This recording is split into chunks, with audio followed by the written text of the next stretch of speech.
welcome back to my film and TV channel. I hope you're all staying safe and well. And I've had to wait 8 weeks to do this for you because it's been showing weekly. It's not one I've been able to binge watch as we've gone over to Disney Plus for this one. Yes, so yeah, I've probably review-wise, it's probably changed a little bit my thoughts on it over the 8 episodes. But I did start writing the review back at episode 2 back in early December.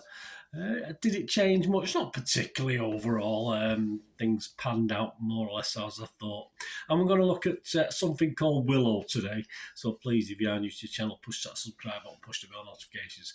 It'd be great to have you on board. And please, if you are pushing buttons or you're not pushing buttons because you've already done it, push that little like button, that little thumbs up button, make an old film and TV watcher very, very happy. Be much appreciated. Of course, I've got these TV series reviews. We do film reviews as well, information blogs, quizzes even. So keep your eyes open for all that sort of thing. Right, WILLOW, yes. Well, I'm old enough. I know it's hard to imagine to remember the original film back in 1988. And of course, this fantasy adventure series this time is based on and is a sequel to that 1988 film of the same name. This is produced by Lucasfilm and Imagine Entertainment, and it premiered the first episode on November the 30th, 2022 on Disney Plus, and we've had weekly episodes ever since. So I've literally watched the last one a couple of days ago. What are the public thinking? Well, the public aren't impressed. Yeah, very, very interesting. A big split between the public and the critics. The Rotten Tomatoes audience, all right, not a total disaster, but 59%, so just a little bit below that 60% I like to see.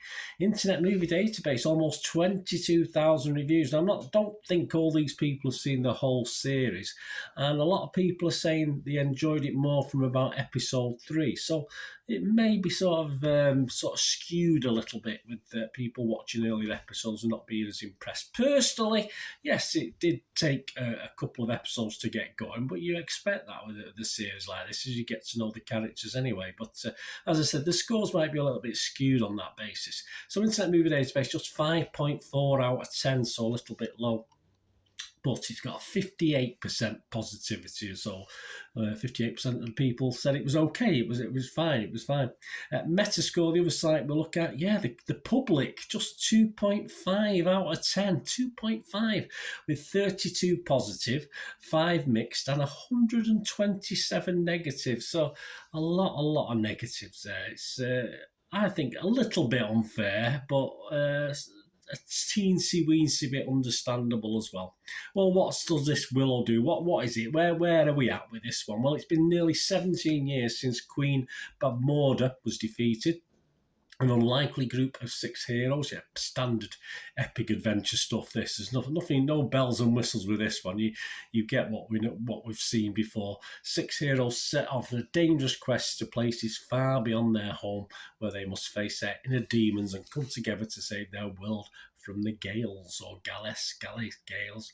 Who's in it? Well, we've got Warwick Davis back, lovely, wonderful, fantastic as WILLOW.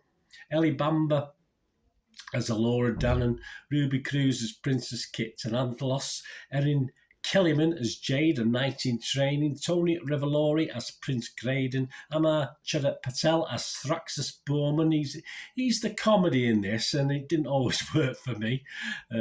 Dempsey Bright as Prince Eric. So, is it any good as far as the critics are concerned? Very mixed apart from the public, mixed to poor from the public, but the critics like it generally, yeah. Rotten Tomatoes, 86% positivity amongst their critics, and that was 62 in total, averaging about 7 out of 10, a big difference. Lewis Chilton from The Independent here in the UK said, if you're one of the die-hard fans, there's every chance this will cast the self-same spell that worked wonders back in 1988. Jack Seal from The Guardian said, WILLOW is worth reviving, even if we probably won't remember it for long. Yes, I would have to agree with Jack a little bit on that one. The website's consensus, expanding on the saga while leaving plenty of room for callbacks to the original. This series-length sequel should satisfy fans who've been patiently waiting for more WILLOW. Metacritic, the other site we'll look at, 70 out of 100 based on 22 critics, 15 positive, 6 mixed, and just 1 negative. So very different to their users, of course.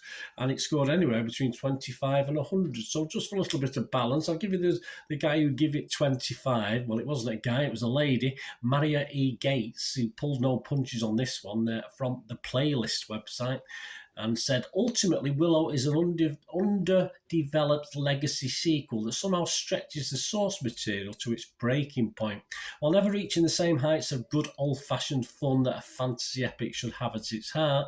By chopping up the story into tedious, overlong episodes, the magic has been bleached from its bones, leaving behind a rotting corpse that resembles its inspiration on the surface only. Well, all right, Maria, very good. Don't mess about there. Deciders Megan O'Keefe, another female opinion, just to balance it out, was a little bit happy with this, gave it 80, and said, we finally have a sequel that continues the Willow saga with heart and soul the story deserves. Willow is a raggedy, hilarious, and absolutely enchanting, hilarious? Perhaps not, I don't think it was hilarious. Enchanting continuations of the Lucasfilm cult classic. Instead of wallowing in grim, dark imagery or losing itself tripping over unnecessary mystery boxes, Willow embraces the joy of its source material. Willow is a tour de force of fun and fantasy frivolity. There you go, so you've got 2 total different opinions there.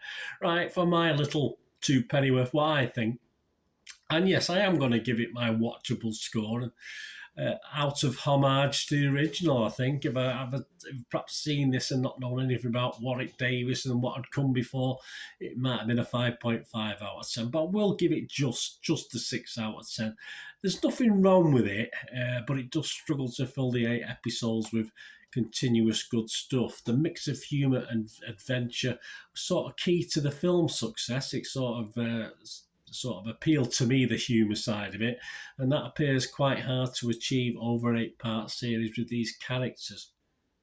So it's not quite as light as I perhaps hoped it would be. And some of the darkness was fine, was okay, but we've seen it all before. That's the problem. The acting is the usual mishmash of talent. I'm not bothered as long as the story's good. I do really like Warwick Davis, but he's not alone as being a pretty fairly average actor, is he? And he's not alone in this, with quite a lot, as you expect with these sort of things, a UK Irish element to it as well, as far as the actors are concerned. The real problem now, of course, that perhaps wasn't around so much in '88. I mean, there's somewhat a lot of fantasy knocking around in little bits and pieces. But the real problem is that Willow has some quality opposition these days on the fantasy adventure circuit. And though it's great for people who like the original Willow, like me, it does lack the edginess of some of its competitors, unfortunately. And that's probably where some of these low scores are coming in. I mean, there's most people watching this probably weren't watching much in 1988 because they weren't even around in 1988. All right, they might have gone back and watched it. I mean, obviously a classic like Willow perhaps hasn't aged very well. I didn't rewatch Willow, I must admit, when I watched this, but obviously I watched it many, many times back in the 80s and 90s. And the kids loved it as well. It's one of our family films, if you like, one of our go-tos. But yeah, it does lack that edginess, and of course, the younger people have had lots of different fantasy things now that, to some extent, some of it's been knocks this off the chart as far as quality concerned. You know, I've seen lots and lots of stuff. Where it can possibly game is the humour side and the lightness of it. And I said it doesn't always work for me. It doesn't always come off. And it is long, 8 episodes. It does take some filling, unfortunately. And I don't think we get a story that really gives us that sort of total fulfilment for 8 episodes. It is just a little bit lacking. It's an okay edition, don't get me wrong. It's an okay edition, as I say. Loved, I think, will be not loved, but should be liked by the original. People like me who watched the original and loved the original. But I did hope for a little bit more from this. It's adequate, I'd say. And as I said, it's not going to live long in the memory. No doubt we should be getting a Series 2, or we might get a Series 2. It's set itself up for it, which I always do.